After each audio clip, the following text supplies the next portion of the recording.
नमस्कार मित्रांनो, आपल्या सर्वांच्या आयुष्यातील संकटे दूर करणारा विघ्नहर्ता श्री गणेशाचा अत्यंत पवित्र दिवस म्हणजे संकष्टी चतुर्थी। आजच्या या व्हिडिओमध्ये आपण जाणून घेणार आहोत संकष्टी चतुर्थी म्हणजे काय, या दिवशी काय करावे, कोणते नियम पाळावेत आणि विशेष उपाय जे तुमच्या जीवनातील अडथळे दूर करतील। संकष्टी चतुर्थी म्हणजे काय? हिंदू धर्मानुसार प्रत्येक महिन्याच्या कृष्ण पक्षातील चतुर्थीला संकष्टी चतुर्थी साजरी केली जाते।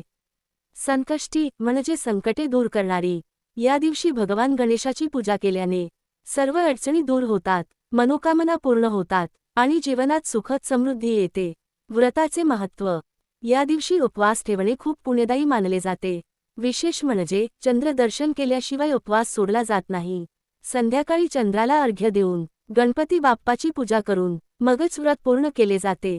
संकष्टी चतुर्थीला काय करावे?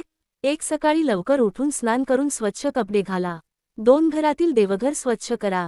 3. गणपती बाप्पाची मूर्ती किंवा फोटो समोर ठेवा। 4. दुर्वा, फुले आणि मोदक अर्पण करा। 5. ओम गण गणपते नमः मंत्राचा जप करा। 6. दिवसभर शक्य असल्यास उपवास ठेवा। 7. गणेशाची कथा वाचा किंवा ऐका। 8. संध्याकाळी आरती करा। 9. चंद्र दर्शन करून अर्घ्य द्या आणि नंतर उपवास सोडा। काय करू नये? या दिवशी तामसिक अन्न खाऊ नये, कोणाशी वाद घालू नये, खोटे बोलणे टाळावे, अपशब्द वापरू नये, देवपूजेत दुर्लक्ष करू नये। विशेष उपाय: जर घरात अडचणी असतील तर गणपतीला 21 दुर्वा अर्पण करा।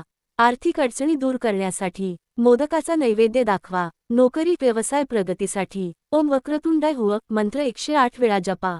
लग्नातील अडथळे दूर करण्यासाठी गणपतीला लाल फुले अर्पण करा। फायदे: सर्व संकटे दूर होतात, घरात सुख शांती येते, धन समृद्धी वाढते, मानसिक शांती मिळते। मित्रांनो, संकष्टी चतुर्थी हा फक्त उपवास नाही, तर श्रद्धा आणि भक्तीचा एक सुंदर अनुभव आहे। जर तुम्हाला ही माहिती आवडली असेल तर व्हिडिओ लाईक करा, शेअर करा आणि अशाच धार्मिक माहितीसाठी चॅनल सबस्क्राईब करा। गणपती बाप्पा मोरया।